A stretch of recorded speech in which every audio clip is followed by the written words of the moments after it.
ছোট্ট একটি ভিডিও নিয়ে আপনাদের সামনে হাজির হয়ে গেলাম। জানি না আপনাদের কাছে কেমন লাগবে। যদি ভালো লাগে ভিডিওতে অবশ্যই কন্টিনিউ দেখবেন এবং ভিডিওতে লাইক কমেন্ট করতে কিন্তু একদমই ভুলবেন না। আমি রান্নাঘরে দাঁড়িয়ে মাছ দেখাচ্ছি, তার মানে অবশ্যই কোনো কারণ আছে, তাই না? দেখতে পাচ্ছেন মাছে হলুদ হলুদ একটা কালার। তো মাছের ব্যাড স্মেল কার হচ্ছে খারাপ লাগে প্লিজ কমেন্ট করে জানাবেন। আমি একদমই নিতে পারি না। আসলে যতই হেল্পিং হ্যান্ড থাক না কেন, আমরা যতই কাজ করি না কেন, আমাদের এই রান্নাটা আমাদের করতে হবে। যে এরকম কথায় আছে, ঢেকি স্বর্গে গেলেও বাড়াবানে, আমাদেরও তার ব্যতিক্রম না। আমাদের প্রত্যেকটা মেয়েদেরই জীবনে রান্না করতেই হবে।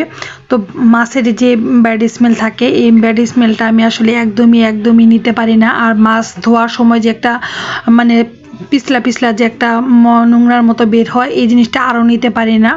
যত গ্লাভস পরে নিই না কেন হাতে, তারপরে হচ্ছে কেমন একটা যেন লাগে। তো যাই হোক, আমি অনেক দেখে শুনে মানুষের কাছে শুনেছি, এটা নিয়ে অনেক আমি হচ্ছে ঘাটাঘাটি করে আমি ট্রাই করেছি, করে দেন আপনাদের সাথে আমি শেয়ার করতে আসলাম।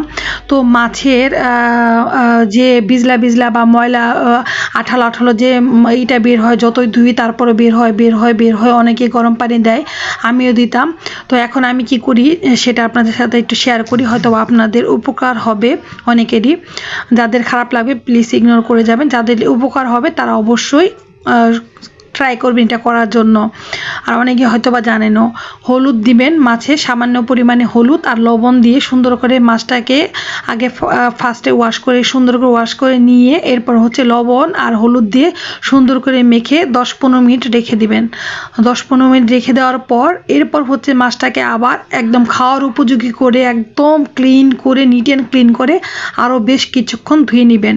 এরপর আপনারা হচ্ছে খাওয়ার উপযোগী করে তো ধুয়ে নিলেন, এরপর আর ওয়াশ করা লাগবে না। এরপর হচ্ছে একটা লেবু নিয়ে, লেবুর 3 থেকে 4 পিস লেবু সুন্দর করে মাছের উপর চিপে দিবেন। চিপে সুন্দর করে মাছটাকে মেখে নেবেন, মেখে দেন আরও 10-15 মিনিট রেখে দিবেন।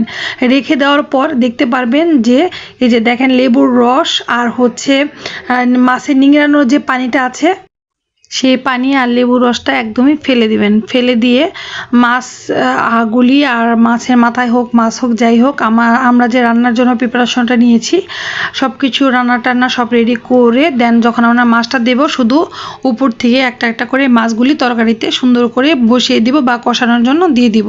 তো নিচে যে পানিটা থাকবে, লেবুর রসই থাক আর সেখানে পানি থাক, সেটা আমরা কিন্তু নিচ থেকে ফেলে দিব।